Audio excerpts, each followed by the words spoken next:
사도신경하심으로 우리의 신앙을 하나님 앞에 고백합니다.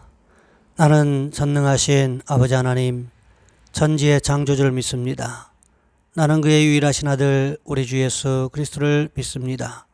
그는 성령으로 잉태되어 동정녀 마리아에게서 나시고 본디오 빌라도에게 고난을 받아 십자가에 못 박혀 죽으시고 장사된 지 사흘 만에 죽은 자 가운데서 다시 살아나셨으며 하늘에 오르시어 전능하신 아버지 하나님 우편에 앉아 계시다가 거기로부터 살아있는 자와 죽은 자를 심판하러 오십니다. 나는 성령을 믿으며 거룩한 공교회와 성도의 교제와 죄를 용서받는 것과 몸의 부활과 영생을 믿습니다. 아멘. 찬송가 208장입니다. 찬송가 208장입니다. 내 주의 나라와 주 계신 성전과 피 흘려 사신 교회를 늘 사랑합니다. 내 주의 교회는 전성과 같아서 눈동자같이 아끼사 늘 보호하시네. 이 교회 위하여 눈물과 기도로 내 생명 다하기까지 늘 봉사합니다. 성도의 교제와 교회의 위로와 구주와 맺은 언약을 늘 기뻐합니다. 사늘의 영광과 베푸신 은혜가 진리와 함께 영원히 시온에 넘치네. 아멘. 기도하겠습니다. 사랑의 하나님, 오늘도 우리에게 귀한 날을 주셔서 주의 전에 모여 한 주간의 첫날을 시작할 수 있도록 우리를 도우신 것 참으로 감사를 드립니다. 주여, 우리를 도와주셔서 순간순간마다 주께서 우리를 도우시는 귀한 증거 있는 삶을 살아갈 수 있도록 주여 인도하여 주시옵소서. 한 주간의 삶 현장에서 성령께서 앞장서 가주시기를 원합니다. 우리의 삶에 앞장서 가셔서 모든 장애물이 디딤돌이 되어질 수 있도록 도와주시옵시고, 우리의 삶에서 주께서 원하시는 평안한 안식이 차고 넘칠 수 있도록 주님 인도하여 주시옵소서. 하나님, 높은 산이 낮아지게 하시고 깊은 골이 비워지는 귀한 역사가 일어날 수 있도록 주님 인도하옵소서. 오늘 드려지는 예배 가운데 함께 하시고 하나님, 함께 예배하는 성도들의 머리 위에 안수하셔서 한 주간이 평안하게 되어질 수 있도록 주님 주관하옵소서. 우리 주 예수 그리스도의 이름으로 감사하며 기도하옵나이다. 아멘. 오늘 말씀 사도행전 24장에서 보겠습니다. 사도행전 24장 10절로 27절까지 말씀입니다. 제가 가진 성경은 신약성경 230쪽에 있습니다. 제가 봉독해 드립니다. 총독이 바울에게 머리로 표시하여 말하라니, 그가 대답하되 당신이 여러 해 전부터 이 민족의 재판장 된 것을 내가 알고 내 사건에 대하여 기꺼이 변명하나이다. 당신이 아실 수 있는 바와 같이 내가 예루살렘에 예배하러 올라간 지 열 이틀밖에 안 되었고, 그들은 내가 성전에서 누구와 변론하는 것이나 회당 또는 시중에서 무리를 소동하게 하는 것을 보지 못하였으니 이제 나를 고발하는 모든 일에 대하여 그들이 등이 당신 앞에 내세울 것이 없나이다. 그러나 이것을 당신께 고백하리이다. 나는 그들이 이단이라 하는 도를 따라 조상의 하나님을 섬기고 율법과 선지자들의 글에 기록된 것을 다 믿으며 그들이 기다리는 바 하나님께 향한 소망을 나도 가졌으니 곧 의인과 악인의 부활이 있으리라. 아멘이다. 이것으로 말미암아 나도 하나님과 사람에 대하여 항상 양심의 거리낌이 없기를 힘쓰나이다. 여러 해 만에 내가 내 민족을 구제할 것과 재물을 가지고 와서 드리는 중에 내가 결례를 행하였고 모임도 없고 소동도 없이 성전에 있는 것을 그들이 보았나이다. 그러나 아시아로부터 온 어떤 유대인들이 있었으니 그들이 만일 나를 반대할 사건이 있으면 마땅히 당신 앞에 와서 고발했을 것이요 그렇지 않으면 이 사람들이 내가 공회 앞에 섰을 때에 무슨 옳지 않은 것을 보았는가 말하라 하소서. 오직 내가 그들 가운데 서서 외치기를 내가 죽은 자의 부활에 대하여 오늘 너희 앞에 신문을 받는다고 한 이 한 소리만 있을 따름이니이다 하니 벨릭스가 이 도에 관한 것을 더 자세히 아는 거로 연기하여 이르되 천부당 루시아가 내려오거든 너희 일을 처결하리라 하고 백부장에게 명하여 바울을 지키되 자유를 주고 그의 친구들이 그를 돌보아 주는 것을 금하지 말라 하니라.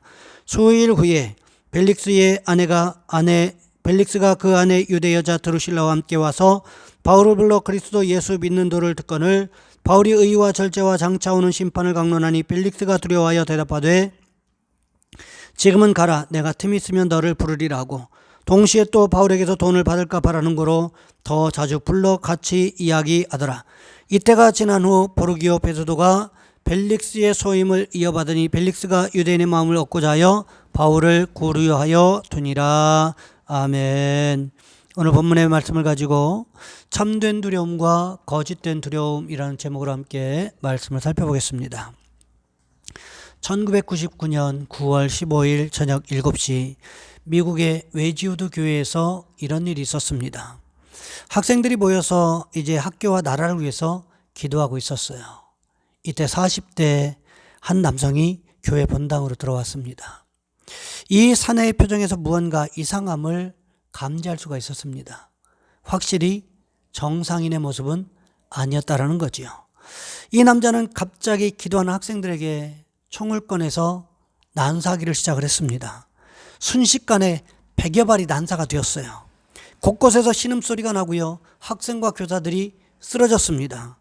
한순간 교회 본당은 피와 신음소리가 가득한 아수라장으로 변해버렸습니다. 이때 몇몇 교사들이요 냉정을 잊지 않고 학생들에게 의자 밑으로 책상 밑으로 피하라고 소리를 질렀습니다.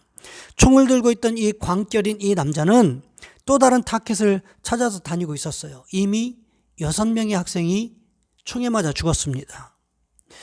이때 한 학생이 갑자기 의자에서 벌떡 일어났습니다. 담당 목사님이 학생에게 소리칩니다. 제레마야야 위험해.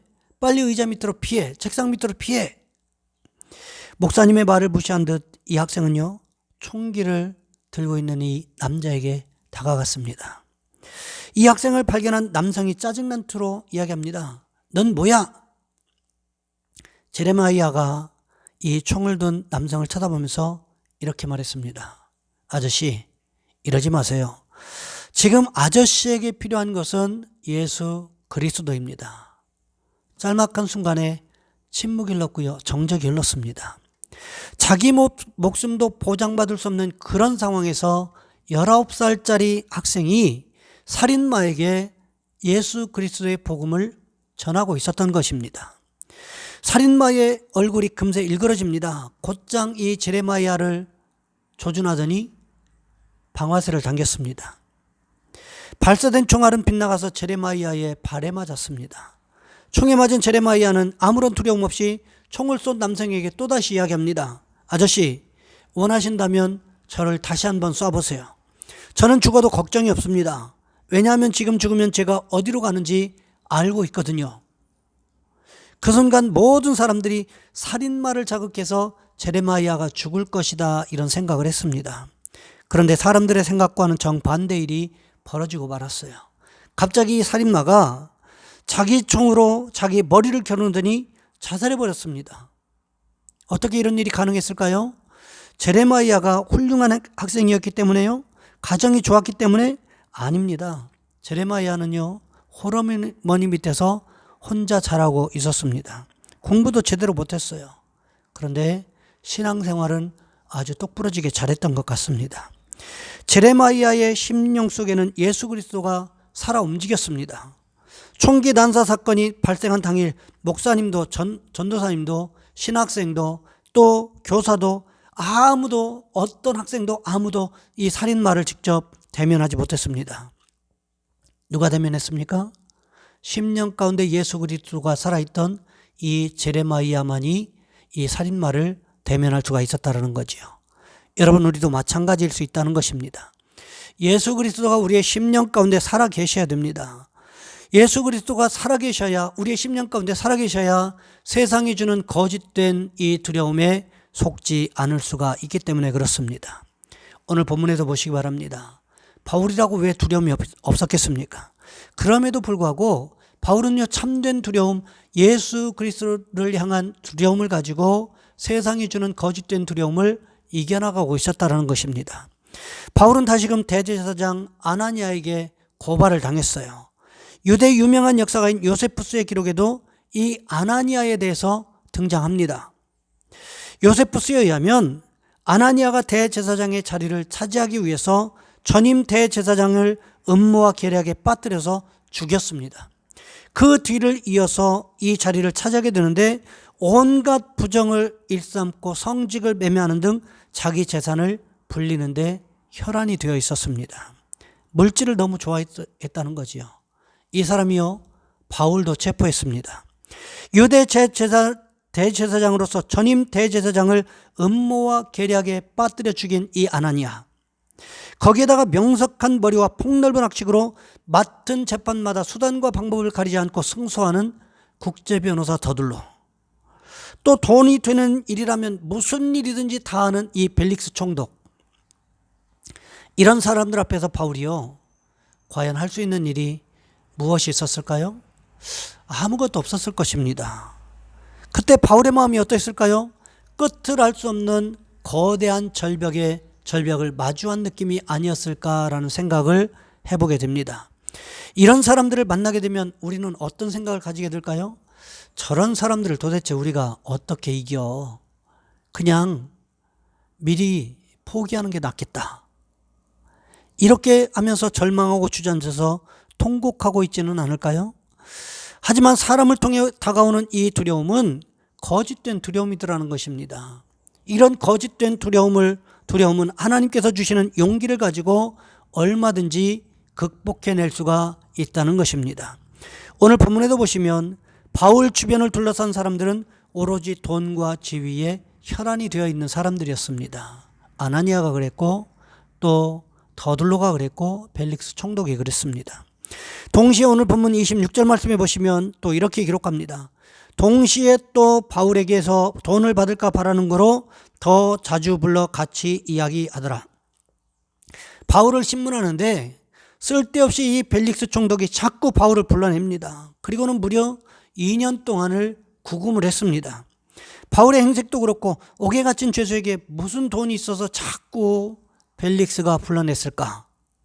그런데요, 바울에게 돈이 있었다라는 것입니다. 바울에게 돈이 있었다라는 객관적인 증거가 어디에 있습니까?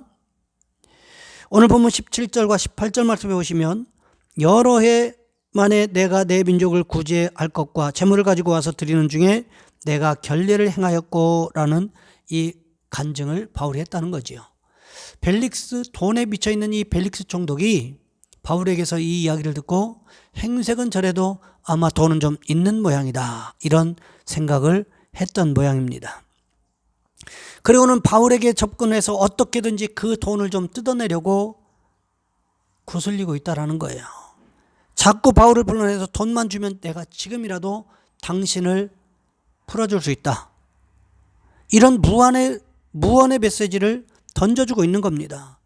오늘 보면 24절과 25절 말씀해 보시면 또 이렇게 기록하고 있습니다.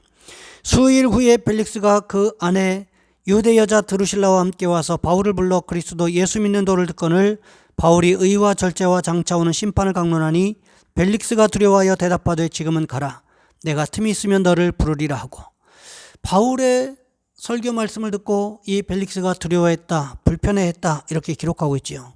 왜 모든 것을 다 가지고 있는, 돈도 미모의 아내도 총독이라는 높은 지위도 가지고 있는 이 벨릭스가 바울이 하는 그 설교를 듣고 두려워했던 것일까요?